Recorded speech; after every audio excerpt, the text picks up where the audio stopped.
these are the books that took me by surprise. Honestly speaking, I didn't think I'd love them like I do. Gosh, you know, it is sometimes you find love in the least expected areas. Book number one, it's called Lulu's Cave. I'll try to like pin it here. It's called Lulu's Cave. This book, first of all, I didn't like it because of the cover. The cover it has this big sunflower yellowish thing. So from the cover I was like, oh, this book might be boring. And then the name Lulu's Cave. So I was like, okay, the name was not, I was not vibing with the name. However, when I read the book, I loved the book. I think I gave it a 4.2 or a 4.3, at minimum a 4.0. So how this book deals with a very serious, the plot or the premise is, it's a very serious story, although it is written gracefully. So there's a lot of domestic violence. There is violence. So the female lead gets married. She gets married young and quote unquote foolishly. She didn't know better. She gets married to this man who tortures her. When you read how she's tortured, if you just read it by passing, you might not get the impact. But if you try to picture yourself, because this girl is locked in a wardrobe, it's like she's locked in a wardrobe or a closet for a week plus, with no how with a week plus with no water. So she has to, in the course of time, she becomes creative and she stocks water. She like takes a bucket and hides it there so that she can use it as a form of a toilet. So she really does go through a lot. So if you are triggered by such thing, you might not want to read this book. However, it is not detailed. It is not written in a quarrelsome manner. It is written gracefully with a lot of redemption. The story gives her a second chance at life, a second chance at love, because then she meets this mother called Lulu, the name Lulu's Cave. So this mother owns a cave, hence the name Lulu's Cave. She's more of a grandmother actually. Lulu's Cave, who shows her motherly love, and then of course she meets the male lead who loves her right, and so on and so forth. So if you're triggered with domestic violence, you might not want to read this book. However, it is not detailed. It is not cool. It is not written in a quarrelsome manner. It's written in a very gracefully way. So she meets this male lead who loves her right. Of course, there's small love triangle, but at the end of it all, she experiences a second chance at living. Now, I'd recommend you to read this book. It's the way the love story unfolds, the way she gets a second chance at life, the way she heals, the way she escapes the man, because you know, they engage in a fight and you don't know whether she killed the husband or not, because she was married to the man and she was pregnant. Can you imagine being heavily pregnant and then you are being physically attacked by the husband? But again, it is not, don't allow this to scare you. It is not written in such a graphic manner. However, the girl fights back and then you don't know whether the husband died or what, but read the novel to find out. It's such a good redemptive. The girl is given a second chance at life in such a beautiful way that you feel happy with her and for her. So Lulu's Cave was manze, that book was worth it. Get yourself a copy and read it. The second one is called I Think I Was Murdered by Colin Coble. Yeah, if I'm wrong, I'll correct myself, but I think I Was Murdered by Colin Coble. Now, this is another good one. The reason why I thought I'd not like this book is because of the title. I Think I Was Murdered by Colin Coble. And then when I read the synopsis, it showed that there is in the the synopsis of the premise of this story is there is a woman whose husband is murdered.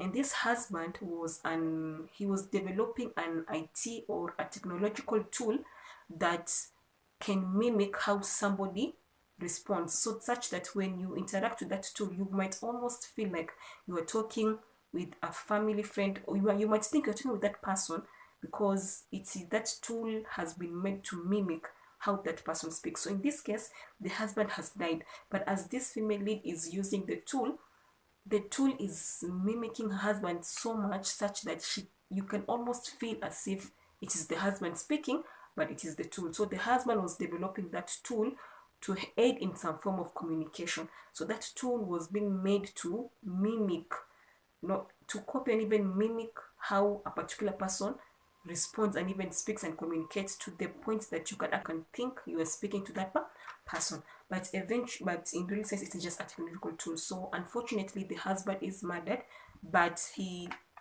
since he was already testing the tool, the female lead can use the tool and to communicate. So as she's using the tool, she's asking the tool, why did you leave me like that? And then the tool is saying, I think I was murdered. So when I read that premise, I was like, okay, this looks very boring, because it's very I mean, it's giving this technical vibes, it's giving a lot of technology. I just thought it would be just pure terms. I just thought it would have been boring. And then the fact that the husband has died, I was like, it will be so sad. The woman will just be grieving and all that. However, I'm so glad I was wrong, because this novel is interesting, because I rated it again 4.3 or 4.2. I love Colin Kubel's writing, and I am shocked she's a woman, because I feel like she writes like a man. So I will encourage you to read this book, because in that story, it is not full of IT terms, no. It is just a story it is a mystery novel, yes, and there is romance, yes, of course, because the girl does fall in love. Though I think it's too soon, but I could be wrong. 1 year later, the girl falls in love with high school, with her someone she knew in high school. So their situation is kind of cute. You need to read it. They're giving some cute vibe moments. Read it and see how she gets to fall in love again with her high school ex or something of that sort. But more than that, that's technological. The mystery in these novels, the plot twist, the villains that are hidden. Oh my god. This book is worth your time. If you love reading mystery novels, you need to read this book. I think I was murdered. It is good. It is not full of technological terms. No, it is full of a story, a mystery novel story that has some spices of romance. Worth your time. The next one is called Royally Rearranged.